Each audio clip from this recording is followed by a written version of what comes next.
Halo, assalamualaikum warahmatullahi wabarakatuh. Masih bersama FA Production. Baik, teman-teman, di video kali ini kita akan membahas latihan soal jangkauan data ya. Masuknya adalah materi statistika.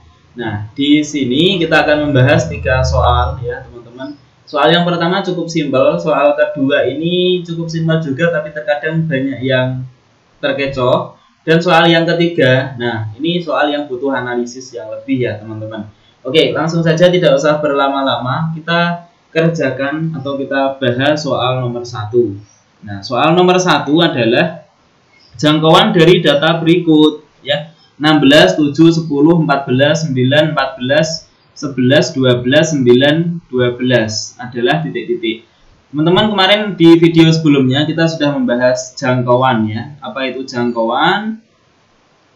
Dengan rumusnya adalah J ya. Jangkauan data itu adalah nilai maksimal atau XN dikurangi dengan X1 nilai minimum. Oke ya.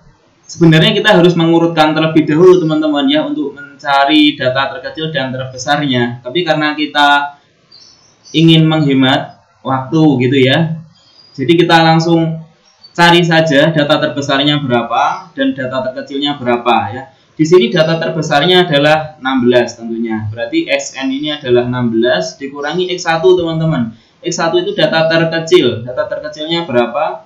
7 di sini ya. Berarti 16 dikurangi 7 sama dengan 9. Sehingga jangkauannya adalah E. Hasilnya 9 teman-teman.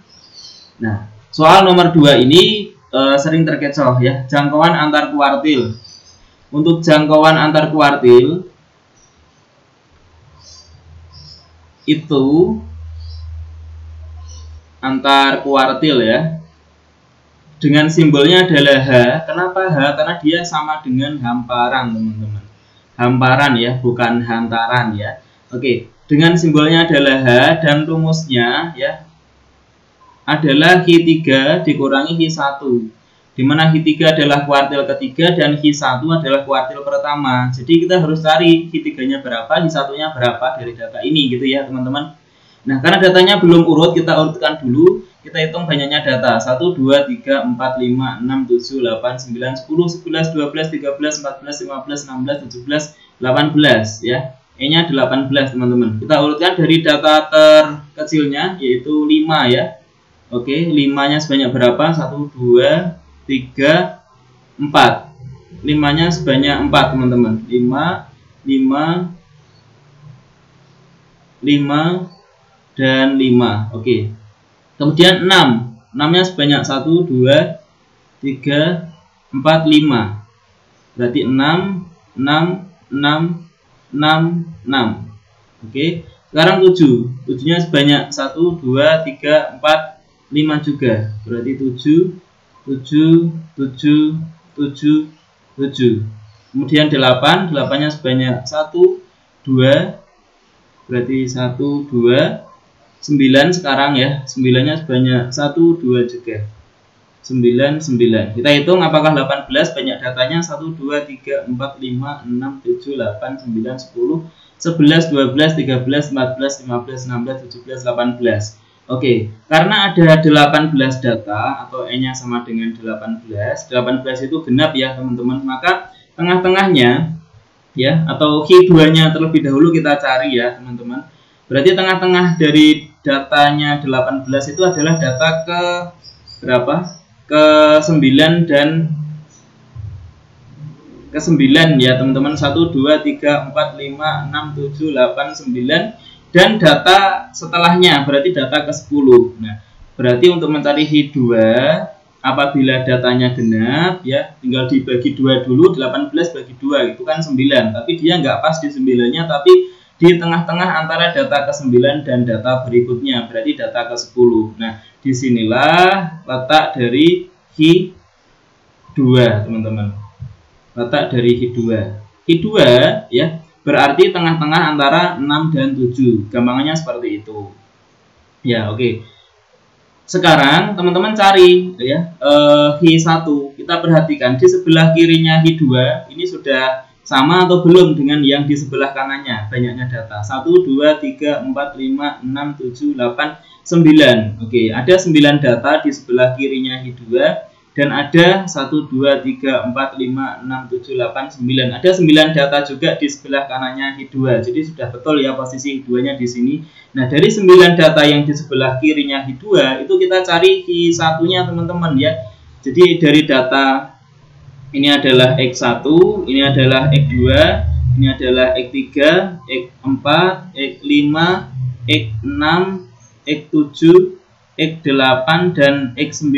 Ini kita cari tengah-tengahnya. Nah, karena ada 9 data, otomatis tengah-tengahnya ya dari 9 data, maka tengah-tengahnya jelas dia ada di data ke-5, teman-teman. Ini adalah Hi1 ya. Kalau datanya ganjil enak ya, pasti dia bulat ya, data ke-5 begitu. Hasilnya data ke-5 adalah 6, sehingga Hi1-nya itu sudah ketemu ya, sama dengan 6.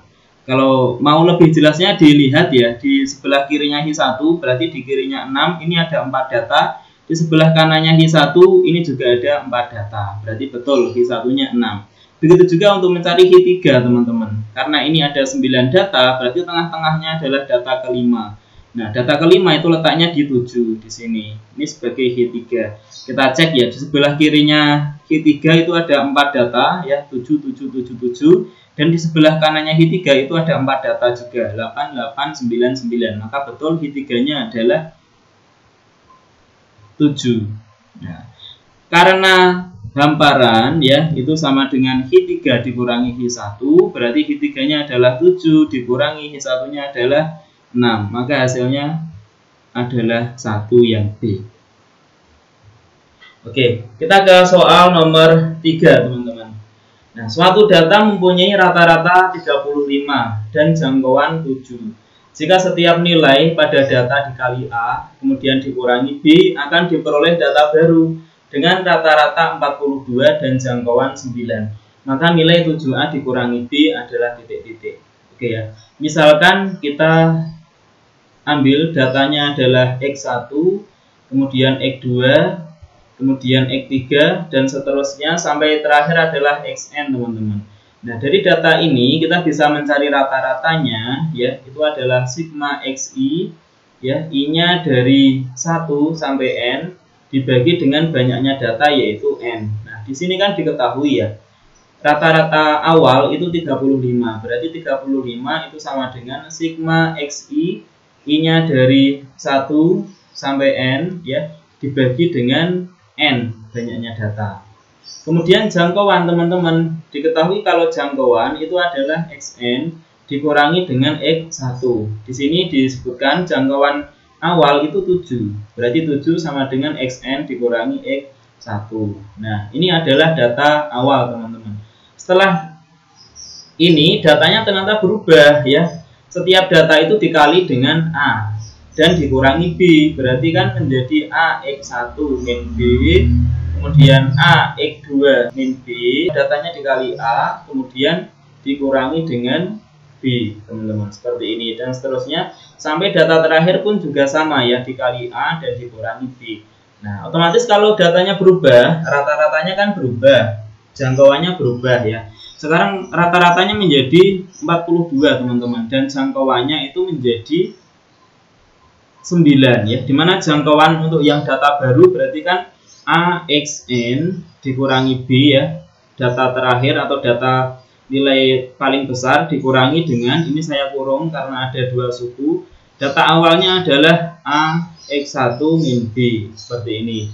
Jangkauan sekarang itu menjadi 9 teman-teman, berarti 9 sama dengan, nah ini kita bisa sederhanakan jadi AXN dikurangi AX1 ya teman-teman, karena kita keluarkan kurungnya ya. Kemudian di sini ada min B, berarti min B, kemudian ini yang penting ya, min kali min B teman-teman, min kali min jadinya kan plus B. Jadi kalau kita buka kurungnya, min kali min B itu jadi plus B. Nah, sehingga kurungnya sudah tidak ada. Di sini berarti kan 9 ya, A dalam kurung ini kita bisa sederhanakan Xn dikurangi X1. Nah, seperti ini. Min B plus B kan 0, nggak usah ditulis ya. Berarti 9 sama dengan A kali, sementara Xn min X1 itu kita sudah punya teman-teman, hasilnya atau nilainya adalah 7. Nah, sehingga A adalah 9/7. A-nya sudah ketemu ya. Tugas kita mencari A dan B-nya, teman-teman.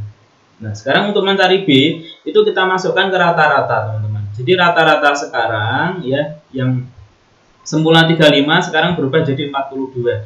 Nah, gimana mencari rata-rata sekarang? Rata-rata sekarang itu adalah sigma ya, dari ini semua, teman-teman. Berarti sigma A X I min B.